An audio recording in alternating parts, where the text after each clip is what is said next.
kali ini bersama kami kelompok 3 dan juga tim SES. Jadi di sini tuh kita sebelum mulai podcastnya mungkin bisa kenalan dulu ya, biar kita tuh merasa lebih dekat atau gimana. Jadi pertama dengan saya host pertama yaitu Dani Alsarinsa dengan NIM 074 dan juga ya dari Fakultia dengan NIM 065. nggak lupa kami tuh membawa narasumber yang lumayan terpercaya. Percaya nggak sih kak? Terpercaya banget. Jadi mereka adalah sumber informasi kita hari ini yang bernama Halo, saya Dinda Aprilia dengan NIM 077. dan juga Mbak Devi. Saya Halimah Rasyidi dengan NIM 085. Nah, jadi kita langsung mulai aja tuh. Ya, kita mulai aja ya, nggak usah basa-basi lagi, durasi. Oke, jadi kita tuh itu kan mengambil suatu topik hari ini tuh yang lumayan sering kita konsumsi sehari-hari. Ya, topik kita itu makanan lagi ya guys. Jadi tuh kita mengambil topik sebuah telur. Nah, jadi kalau kita melihat sebuah telur itu kan kita lihat dari kualitas fisiknya ya. Nah, kualitas fisiknya sendiri itu kita bisa lihat dari warna pigmennya, terus dari bobot telurnya, dan juga mungkin dari kebersihannya. Nah, itu akan menjadi topik kita pada video podcast kali ini. Jadi di kualitas kebersihan telur itu kita mendapatkan suatu artikel yang berjudul makanan MBG ditemukan kotoran ayam di telur. Izin LSHS dan standar higienis di Pado Herang dipertanyakan. Nah, jadi pada artikel ini membahas tentang kontaminasi bakteri ataupun, tapi ini lebih spesifiknya ke kotoran ayam itu sendiri yang tetap disajikan untuk MBG siswa-siswa sekolah negeri yang dapat MBG dari pemerintah. Nah, kalau menurut Mbak Halimah itu apa sih penyebabnya kenapa bisa ada telur yang ada kerabang yang ada kotorannya tapi itu tetap disajikan ke anak-anak? Nah, dari masalah tersebut ada beberapa bentuk ya. Yang pertama, standar kebersihan pangan yang tidak terpenuhi. Jadi makanan yang diberikan kepada penerima itu tidak dicek dulu kualitas dan sanitasi yang layak sehingga dapat menyebabkan kontaminasi. Yang kedua, yakni tidak adanya pengawasan dan kontrol mutu yang lemah. Nah, jadi tidak ada pemeriksaan rutin seperti di bahan mentah, di dapur maupun di proses distribusi. Nah, hal ini dapat menyebabkan masalah seperti kotoran pada bahan mentah itu dapat ditemukan. Nah, yang ketiga sendiri ya ini ada distribusi dan beban kerja relawan yang terlalu tinggi. Nah, biasanya distribusi sendiri dilakukan dalam jumlah yang besar dan dalam waktu yang singkat. Nah, hal ini biasanya tidak memungkinkan terjadinya kelalaian. Jadi ada beberapa aspek yang menjadi penyebab ya. Kalau menurut Mbak Dinda sendiri, apa sih solusi yang bisa kita terapkan sebagai mahasiswa semester 3 dan juga kita sebagai konsumen sendiri yang karena telur kan makanan yang sering kita jumpai juga ya. Kalau menurut Mbak Dinda apa? Jadi untuk kita sebagai mahasiswa pertama kan ya, kita kan udah belajar nih beberapa dari 3 semester ini. Yang pertama kita tuh harus menjaga kualitas atau manajemen kebersihan kandang, di mana liter tempat kotoran ayam biasanya mengeluarkan kotoran tersebut tuh harus sering-sering dibersihkan dan sebisa mungkin tempat itu harus tetap kering jangan sampai lembab agar tidak terjadi kontaminasi yang lain. Lalu di bagian meningkatkan kebersihan telur, di mana sebisa mungkin 2-3 kali itu diambil 2-3 kali sehari itu diambil terus-menerus telurnya agar tidak menumpuk di lantai kandang tersebut.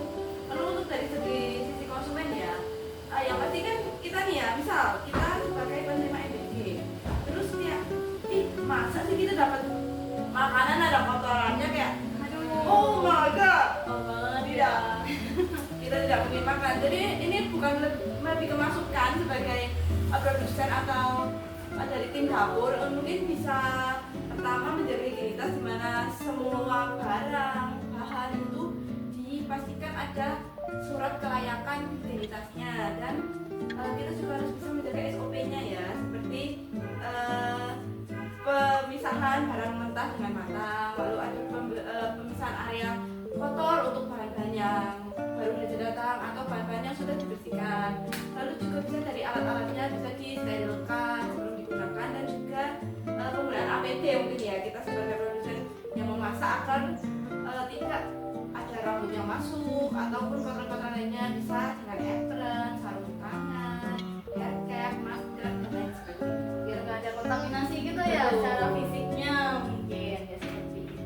Berarti itu ya kurang lebih seperti rumah potong hewan gitu ya kak. Jadi daerah kotor dan bersihnya tuh kalau bisa dipisahkan Iya. gitu, itu biar higienis gitu kan, kita yang makan juga jadi nggak gimana. Tapi mbaknya sendiri ini kalau misalnya mendapatkan suatu saat nanti mungkin anaknya atau mbaknya sendiri mendapatkan EBG dan ternyata di telurnya tersebut terdapat kotoran, itu gimana itu? Akan tetap diterima kah atau dikasihkan ke orang kah atau bagaimana itu? Mungkin ya kalau dari saya sih mungkin yang terkontaminasi itu misalnya tadi telur ada kotornya, mungkin itu yang nggak dimakan, tapi kayaknya lihat-lihat juga deh teman-teman yang lain juga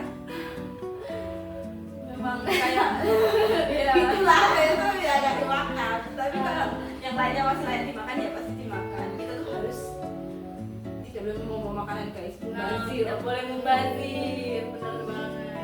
Ya itu jadi ya udah, kalau kurang lebih dari kualitas kebersihan telur itu penyebabnya kalau dari artikel yang kita baca itu ya karena higienitasnya yang kurang. Tapi kita juga tidak bisa menyalahkan sepenuhnya ya kepada mungkin produsennya, apa namanya, yang penyedia Iya, EBG-nya.